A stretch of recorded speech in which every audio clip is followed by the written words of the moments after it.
Depuis le temps que l'on parle de la Formule 1 au Mugello, on n'a pas été déçus. Les pilotes non plus. Les voitures encore moins. Bienvenue dans le débriefing des Formule 1 sur le Grand Prix de Toscane. Moteur.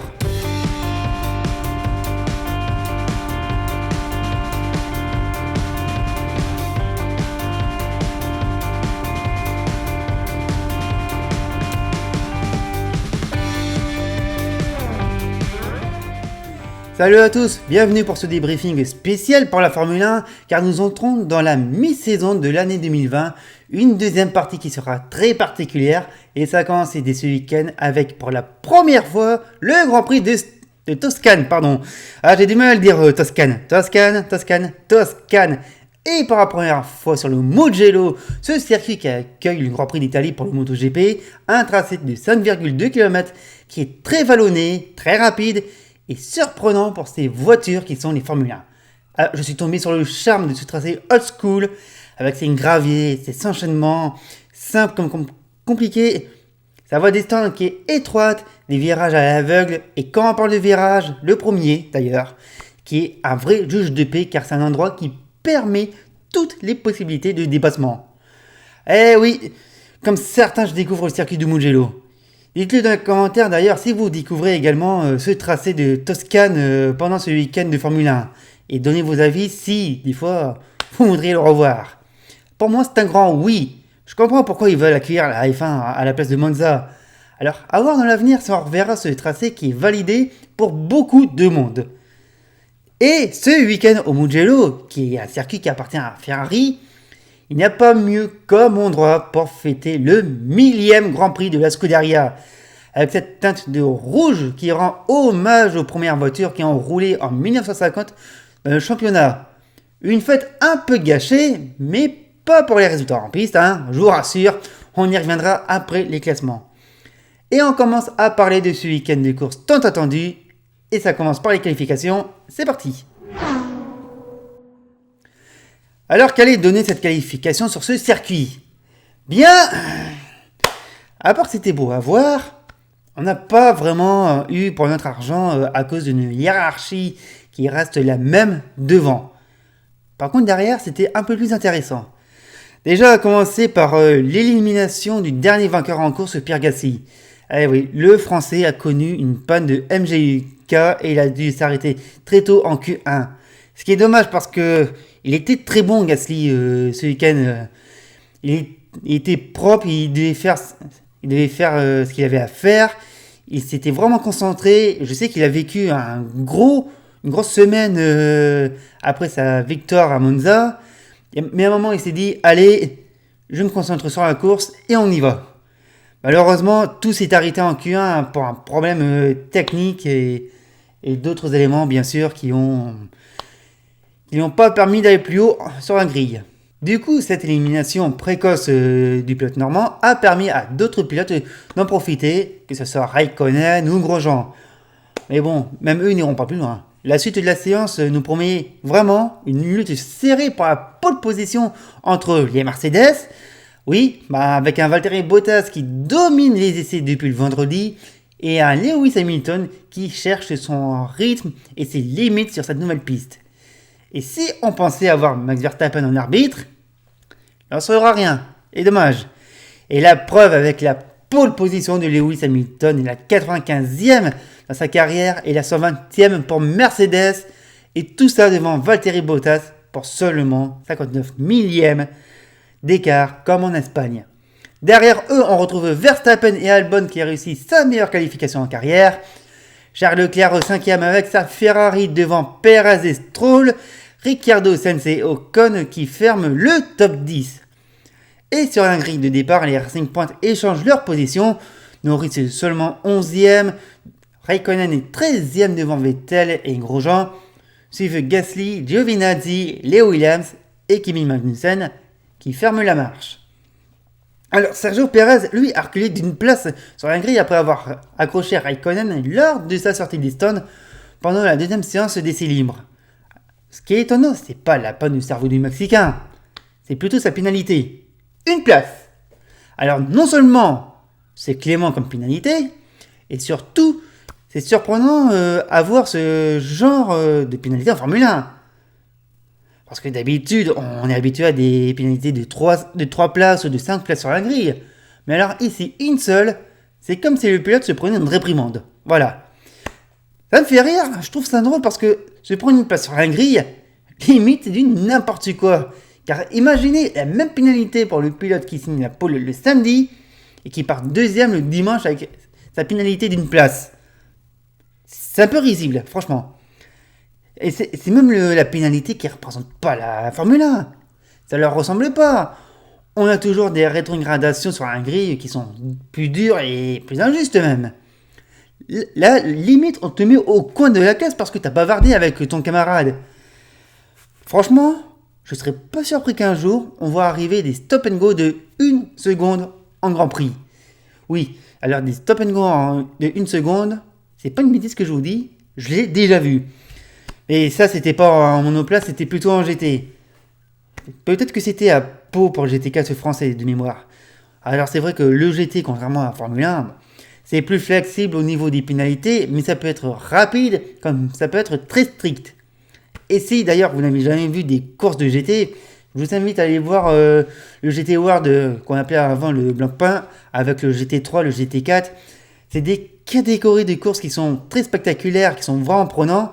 Les courses sont très animées, les pilotes ils vont avec le cœur. Et d'ailleurs les pilotes on en trouve beaucoup qui sont des grands noms. Et franchement, il y a toujours des grilles bien fournies. Franchement, allez voir les courses de GT parce que même pour les pénalités de 1 seconde, c'est à voir quoi. Mais bon voilà, assez parlé des promos, de la qualification. Il est temps de passer à la course, on y va. Bon, la course, je peux vous dire qu'elle nous a marqué, on va s'en souvenir. Mais de tout ce qui est arrivé, on n'était pas prêt. Déjà, ça commence par une alerte sur la voiture de Verstappen avec un problème sur le train arrière. Les freins, le système de récupération, on ne sait pas. De toute façon, ça s'est vu au départ qu'il avait pourtant bien pris, sauf que la partie électrique de son moteur, tout le système de récupération, l'a complètement abandonné et ça s'est entendu à la radio. Et ce départ, justement, où Hamilton le rate, ce qui est rare. Et du coup, c'est Bottas qui en profite pour prendre la tête de course. Et ce premier virage, s'est très bien passé, mais la piste étroite du Mugello va calmer le peloton. Oh oui. Parce que malheureusement, ce fut le bazar au deuxième virage, avec Gasly qui s'est fait prendre en sandwich entre Raikkonen et Grosjean. Le Finlandais qui se loupe à sa réaccélération et qui perd un peu sa voiture. Et comme il n'y a pas du tout d'espace, c'est l'accrochage avec Gasly. En plus, Gasly, il a décollé, il a eu chaud. Et dans toute cette cohue, on aura Raikkonen qui, en roue libre, va percuter Verstappen, qui va le contraindre à l'abandon. Et comme ça ne suffisait pas, on a même Sainz qui partira un peu plus tard en tête à queue. Et quand on revoit, d'ailleurs, l'accident de Gasly, Raikkonen, Grosjean, tu te demandes comment Grosjean a pu repartir parce que le choc de l'accrochage était assez violent. Et donc du coup, neutralisation de la course, safety car, et cette neutralisation, elle est longue. Elle est très longue. Et quand enfin la course va pouvoir reprendre ses droits, enfin, on a Bottas, le leader de course, qui prend son temps avant de relancer. Elle est loin, cette ligne de safety car, elle est loin. Là où il y a les feux du départ d'ailleurs. Et il prend son temps, le Finlandais qui n'arrive pas à se faire aspirer.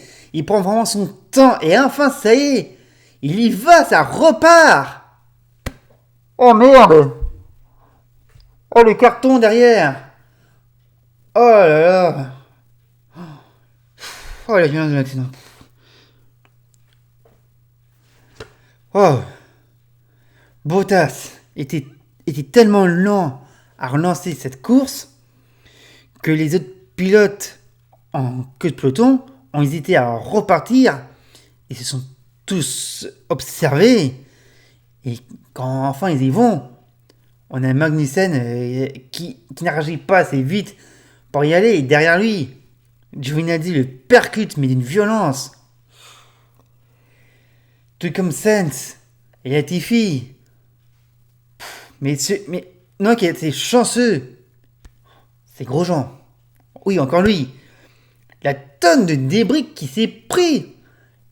Mais il s'est même pas gêné pour insulter les autres. Et là, il a eu raison. Parce que cet accident, ça aurait pu vraiment mal se finir. Et vraiment. Du coup, c'est un drapeau rouge qui se présente à nous comme à Monza la semaine passée. Et tant mieux, parce que non, c'est ce qui s'est passé, je vais y revenir après. Putain, mais c'est pas possible. Avoir un tel carton pareil, d'une violence. Putain, mais vous aurez vu Giovinazzi remonter sur la hache de Magnussen. Et heureusement qu'il y a le halo, parce que Giovinazzi se prenait l'une de ses roues dans la tronche. Mais comment on a pu en arriver là, bordel? Comment? Impossible. Putain, ils ont eu de chance de s'en sortir, tous. Même Grosjean, tout ce qui s'est pris dans le casque. Incroyable. Du coup, c'est un drapeau rouge qui se présente à nous comme à Monza la semaine passée. Et c'est un peu long avant que l'on repart avec une nouvelle procédure de départ arrêté. Et sur la grille, on a Hamilton avec des freins qui sont en train de fumer. Mais vraiment, de vrais barbecues. Et au départ, cette fois, il se loupe pas. Il reprend la tête de course. Derrière, il y a Albon qui se loupe. Mais ça sera pas important pour la suite. Je l'avais noté, mais vous verrez qu'après, ça sera pas important. La course commence enfin. On a les Mercedes qui s'envolent. On a Leclerc qui va chuter dans le classement. On a des duels avec Stroll, Ricciardo, Perez, Albon. Non, ça s'annonce bien malgré tout ce qu'on a vécu dans cette première partie de course. On prend même partie de Ricciardo qui remonte et qui se rapproche du podium en passant ses adversaires.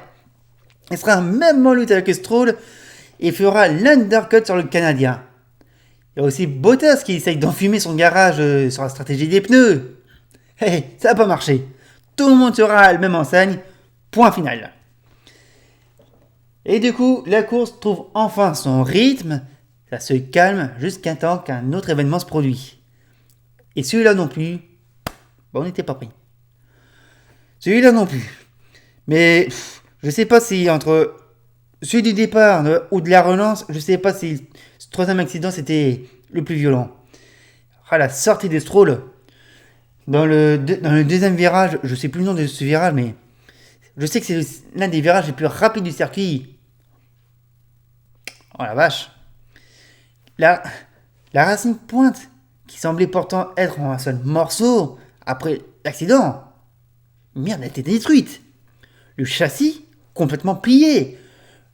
Le halo, l'appui-tête du cockpit, le train arrière en travers. Putain, mais Stroll, il s'est pris une boîte. Enfin, il s'est pris une boîte, deux boîtes, quoi. Et sa sortie fut soudaine. Alors, peut-être qu'on privilégie une crevaison, ce qui peut expliquer, ou un problème technique sur l'arrière, parce que la voiture, ah la vache, mais il a perdu, mais très vite. Bon sang. Et heureusement qu'il y avait des graviers à cet endroit-là. Parce que je n'ose pas imaginer si ça aurait été une portion de bitume comme on a aujourd'hui sur les circuits modernes. Heureusement qu'il y avait des gravés, ça l'a peut-être ralenti. Enfin, ça l'a peut-être ralenti quand tu vois la gueule de la bagnole. Oh. Il a eu chaud, Stroll. Ah, franchement, il a eu chaud. Et heureusement, il a pu s'en sortir indemne. Il a pu sortir tout seul de sa voiture. Et il n'est même pas passé au PC médical. Enfin, il n'est pas passé ici, il a dû passer au PC médical. Mais il n'a pas été rapatrié par la voiture médicale après son accident. Bon, derrière, oui, je pense qu'il a quand même vu les médecins du circuit, de la FIA, pour un check. Mais elle s'est sortie, putain, elle est violente. Ah, le Mugello, il n'a pas pardonné là-dessus. Il n'a pas pardonné. Et du coup, la direction de course ne prend aucun risque et va ressortir un deuxième drapeau rouge. Nouvelle interruption de la course. Et comme je vous le disais, Stroll, oui, il a pu revenir à son stand, sans la voiture médicale. Et puis heureusement parce que sa voiture a commencé à prendre feu. Ah, il n'en reste plus rien de la Racing Point. Terminé, on peut la mettre à la poubelle. Ou alors comme bûcher, mais c'est pour eux. Enfin, bon, on attendait que la course reprenne ses droits. encore une fois. Et on verra aussi que Raikkonen va se prendre 5 secondes de pénalité pour avoir coupé la ligne d'entrée des stands. Ah bah les pilotes étaient prévenus, vous coupez, vous êtes pénalisés. Enfin bon, la course reprend enfin cette fois avec un troisième départ arrêté. C'est unique. Et j'espère que les officiels vont s'inspirer de... Enfin, j'espère que les officiels vont pas nous sortir de conneries après ce qui s'est passé ce week-end. Je l'espère. Franchement, je sais pas. Parce que vous verrez encore en fin de vidéo un avis que j'ai sur Ross Brown. J'espère de ce qui s'est passé là au Mugello. J'espère qu'ils vont pas nous ressortir des conneries. Ah mais là-dessus ils sont champions. Pourtant Bernie Ecclestone n'est plus dans le paddock. Allez comprendre. Enfin, revenons à cette fin de course. Troisième départ et... Non. Mais quel départ de Ricciardo. Oh là. Le pilote Renault qui passe Bottas, mais c'est inouï. Bon, ça aura duré qu'un tour. Le Finlandais reprendra son bien au tour suivant. Et malheureusement pour Ricciardo, le podium va s'envoler quelques tours plus tard avec Albon qui le passe. Oui, Albon revenu de nulle part, qui en profite que la Renault retrouve son rythme. Il va même aller chercher Bottas à un moment. Bon, il n'ira pas le chercher, rassurez-vous. Mais quand même, quand Albon est revenu, c'est arrivé Bottas. On a même vu qu'il est revenu sur Hamilton, avant du tout relâché dans la ligne de tour. Et donc, à la fin de cette course, les résultats s'affichent et voici, c'est à nouveau une victoire de Lewis Hamilton devant Valtteri Bottas et Albon qui monte sur son premier podium. Bravo à lui. Quatrième, et c'est rageant, c'est Ricciardo devant Perez, Norris et Kvyat. Leclerc qui gagne une place avec les pénalités de Raikkonen qui est 9ème et Vettel 10ème. Russell et Grosjean terminent également dans la course, une course de fou. Quelle course qu'on a eue au Mugello. Voilà. Une course. Ah bah je m'y attendais pas. Je savais qu'on aurait quelque chose au Mugello, mais là... C'était inouï. C'était inouï. D'ailleurs, je voudrais quand même revenir sur le restart de Bottas. Il était très lent ce restart. Il a pris son temps. À chaque relance, c'est le leader qui donne le rythme de la course. Ici, Bottas a tardé avant de repartir alors que tous les drapeaux et les feux étaient ouverts. Cette action, ça s'est déjà vu par le passé avec Hamilton Verstappen qui faisait tout pour endormir leur adversaire pour pas se faire reprendre au premier freinage. Alors là, au Mugello, je sais pas pourquoi ça s'est fini dans une catastrophe pareille. Pourquoi Bottas n'a pas relancé plus tôt ? En fait, faut comprendre que les leaders attendent vraiment d'arriver à la ligne du safety car pour réattaquer. Même si t'as tous les drapeaux verts, c'est ouvert partout. Non, ils attendent vraiment. Parce que, en plus, d'ailleurs, cette fameuse ligne du safety car, on la retrouve d'habitude au niveau de la ligne du chronométrage, qui est la plupart du temps à la fin de la grille de départ.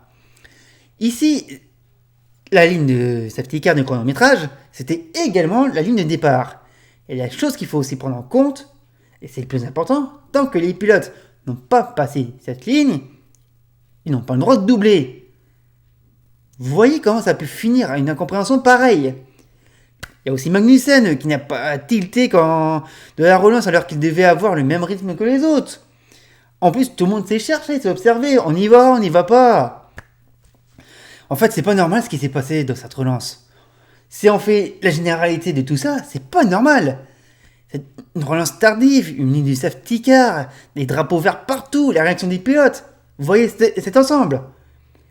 J'ai envie d'accuser personne. Même si ça me tente, je veux accuser personne. Mais cette relance, et sérieusement, elle aurait pu mal se finir.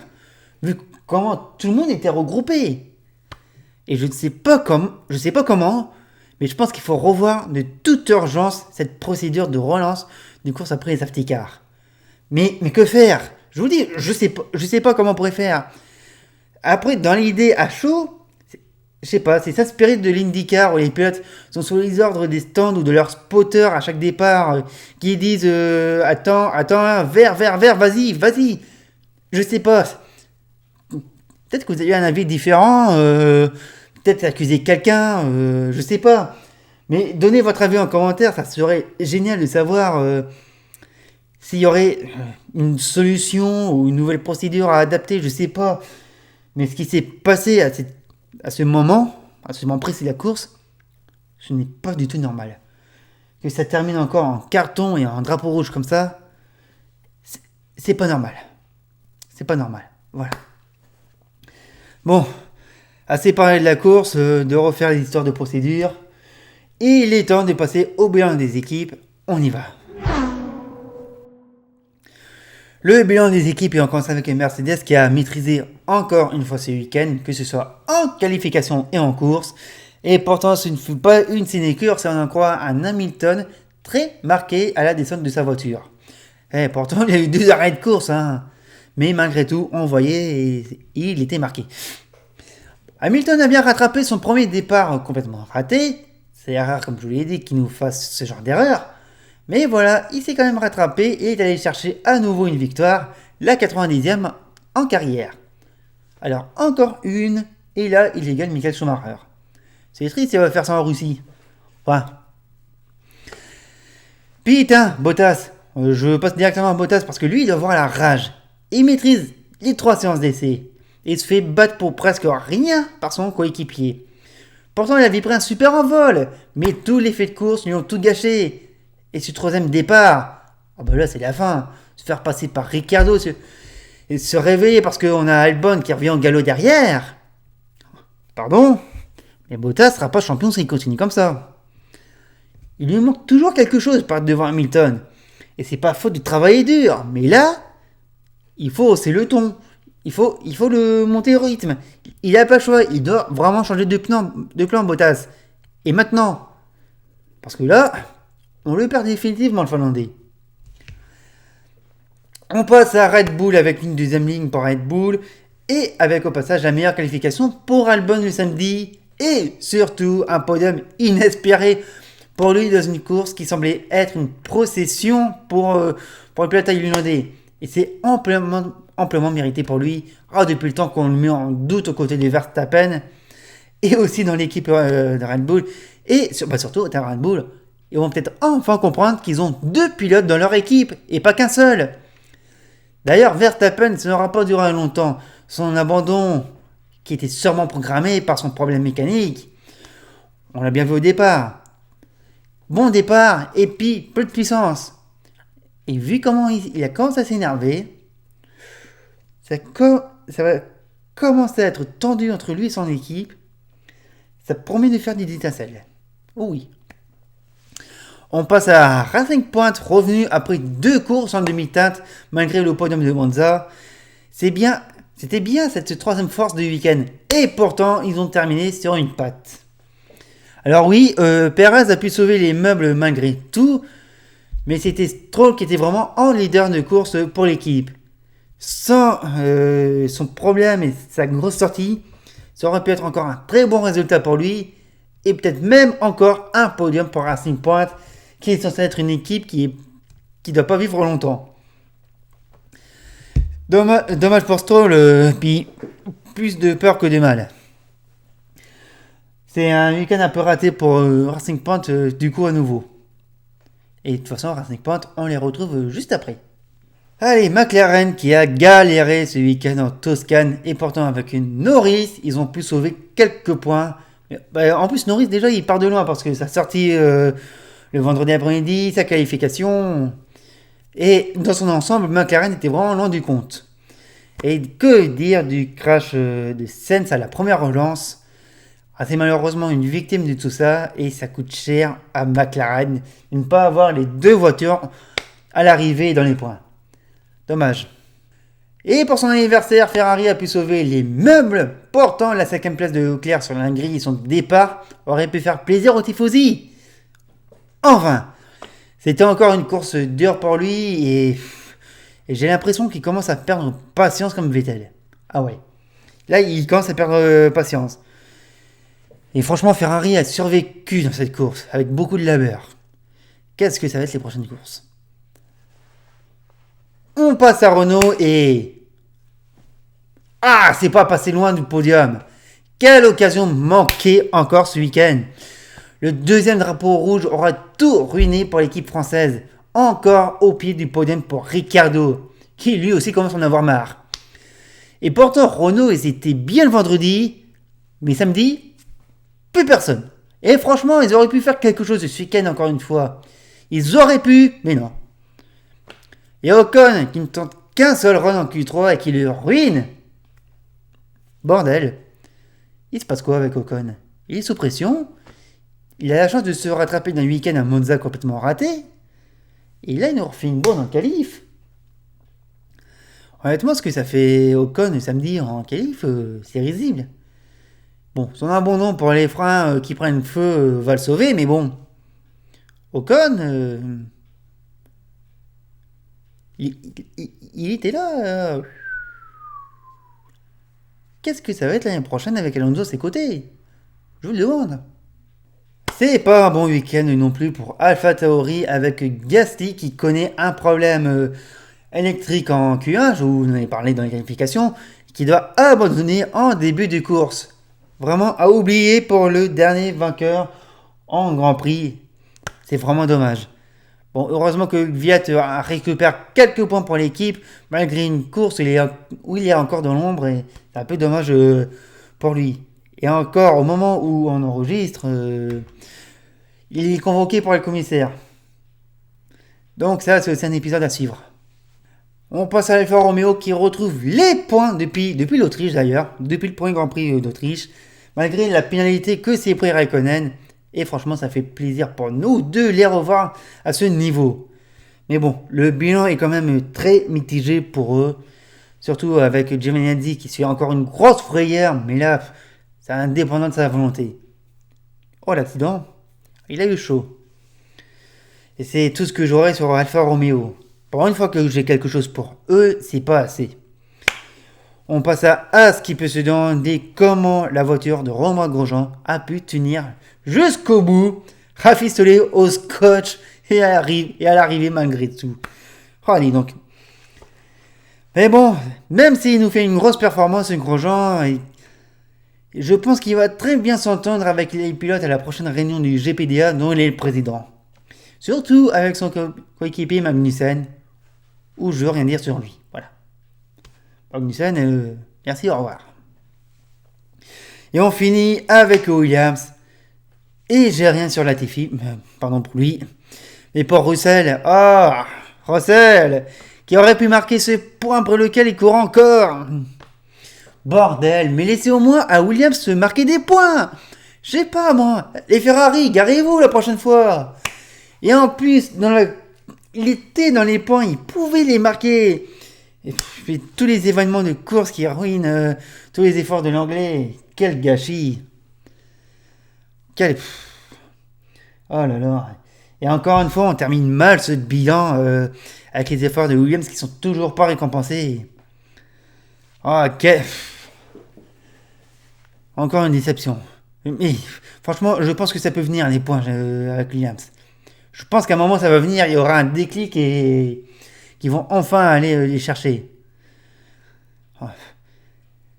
Allez, après le bilan de tout ça, il est temps de jeter un œil au classement. Allez, on y va. Le classement des pilotes avec Hamilton qui s'envole, 190 points au compteur devant Bottas qui en compte 135, Lando Norris 4ème avec seulement 2 points d'avance sur Albon, Daniel Ricciardo remonte 7ème passant devant Charles Leclerc, Sergio Perez remonte au classement passant devant Pierre Gasly pour le top 10. En deuxième partie du tableau, pas de grand changement si ce n'est que le CNC Ocon recule, Sébastien Vettel toujours loin avec 17 points devant Daniel Kvyat qui remonte à la 14e place et ses 10 points. Kimi Raikkonen remonte au classement avec ses 2 premiers points marqués de l'année. Il passe devant Antonio Giovinazzi et Kevin Magnussen. Les deux pilotes Williams et Romain Grosjean sont toujours à 0. Du côté des constructeurs, pas de changement, Mercedes s'envole avec 325 points, Red Bull en compte 173, McLaren passe à la barre des 100 points et prend une solide avance sur Racing Point qui se fait rattraper par Renault avec 9 points d'écart. Ferrari se fait rattraper également par AlphaTauri, il n'y a plus que 13 points d'écart entre les deux Scuderia. Alfa Romeo, As et Williams referment le tableau. On va revenir sur l'une des infos qui ont marqué ce week-end, ou plutôt sur un tuto comment gâcher une fête de son équipe. On a eu un indice mercredi soir de l'info sur Twitter avec un communiqué de Sergio Perez qui annonça qu'il quittera Racing Point à la fin de la saison après le Grand Prix d'Abu Dhabi en décembre. Et bien sûr, on attendait rapidement l'annonce de son remplaçant. Et c'est sans surprise que c'est un pilote allemand, non pas celui-là, un pilote allemand champion du monde en plus qui va le remplacer. Et oui, c'est Sébastien Vettel. Mais on va quand même faire dans l'ordre, s'il vous plaît. Sergio Pérez, qui est donc remercié dans l'équipe qu'il était depuis 7 ans. Lui qui fut averti au dernier moment, si on en croit ses propos. Par rappel de sa carrière en Formule 1 très rapidement, il est arrivé en 2011 chez Sauber un peu timidement, avant de s'exprimer en 2012, et on en avait adoré cette période qu'il a fait avec l'équipe suisse, c'était génial. D'ailleurs, ça lui a ouvert la porte de McLaren en 2013, et malheureusement, et désolé pour ses fans, ça a été un désastre. Ça a été un désastre chez McLaren, que ce soit en piste, en interne. Malheureusement, il va en faire les frais de ça, et même du futur programme qui s'annonce avec Honda directement. Et du coup, Pérez qui repart dans une autre équipe qui est Force India à l'époque. Et franchement, à moi, ce sera pas ridicule. Même si ça reste dans le midfield, il ira chercher des podiums en conditions normales ou exceptionnelles. Il tiendra des bons résultats. Et surtout, il tiendra la dragée face à ses coéquipiers, que ce soit Hülkenberg, que ce soit Ocon, que ce soit Stroll. Non, Pérez, il était bien. Et en plus, si Pérez, si c'est un bon pilote, de temps en temps, ça peut être un très mauvais pilote. Des fois, franchement, les limites. L'exemple qui revient bien trop souvent, c'est Spa. Demandez aux deux Normands du plateau. Cette idée de Pérez de serrer l'autre voiture dans la descente de la source devant le mur des stands d'endurance, très dangereux. En plus, déjà avec Ocon, ça aurait pu mal se finir. Ça peut être sympa ça comme manœuvre si on respecte son adversaire. Mais là, malheureusement, ce ne fut pas le cas. Pérez ne sait pas attendre en piste. Mais bon, laissons son bilan en piste de côté pour revenir sur ses liens entre lui et son équipe, qui était Racing Point, qui était Force India, et bien sûr qui est Racing Point.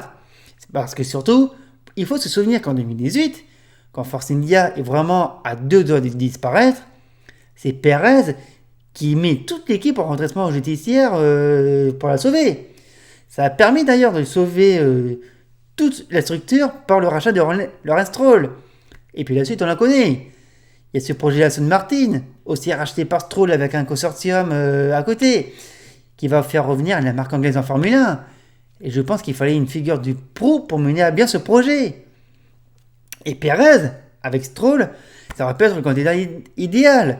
D'ailleurs, Stroll qui, malgré les fils à papa, est en progression et commence à devenir un pilote fort dans l'équipe.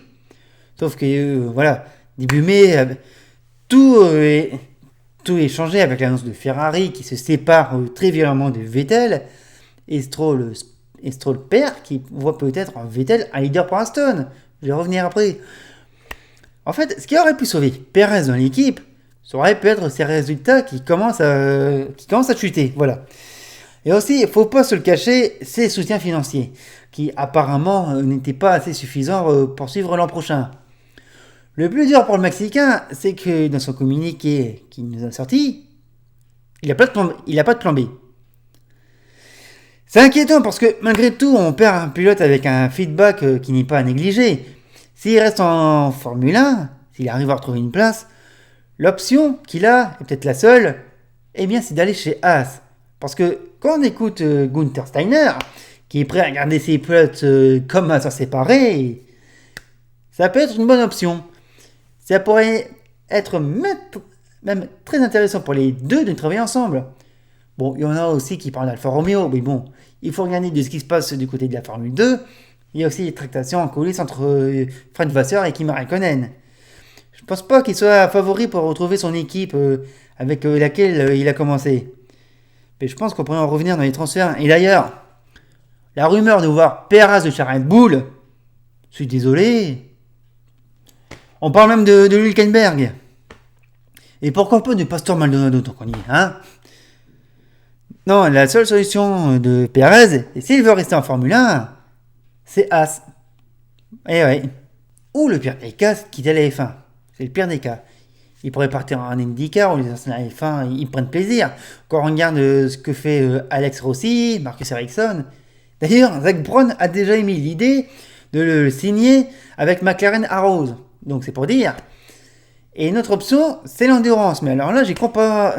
J'y crois pas. Peut-être pas pour tout de suite. Ou alors si. Mais peut-être en GT3 où le niveau est intéressant. Et pourquoi pas au volant d'une Mercedes qui est un monstre de performance. On va quand même suivre ce que fera Perez dans un avenir proche. En espérant qu'il y ait un Formule 1 pour lui, quoi. Et donc, on va passer à son remplaçant. Vettel, qui étonnamment ne fut pas un pilote tant convoité dans le paddock pour avoir ses services en 2021. Il aurait pu aller chez McLaren, même s'il n'y croyait pas. Il aurait pu aller chez Renault Alpine. Honnêtement, et même avec du recul, ça aurait pu être une option pour l'équipe française, même si moi, personnellement, je ne voyais pas vraiment de l'intérêt. Bon, certains l'ont eu chez Mercedes. Pour voir Toto Wolff en PLS à chaque course, à mon avis, ou bien à la retraite. Mais Vettel, croyez-moi pas, il me fait un peu penser à Raikkonen.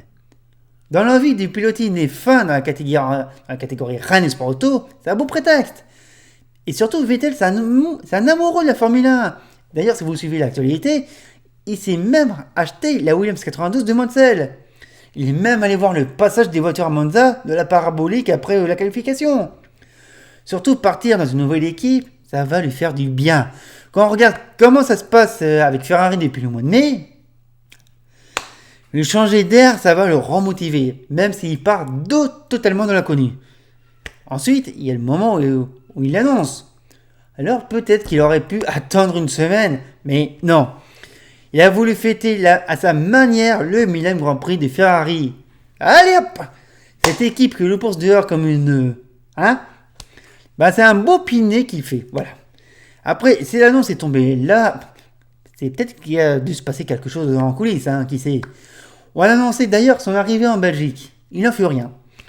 Sûrement que Vettel a voulu avoir toute la confiance dans le projet Aston Martin, comme on lui a dû lui présenter, qu'il a pris son temps pour franchir le pas, le temps de signer son contrat.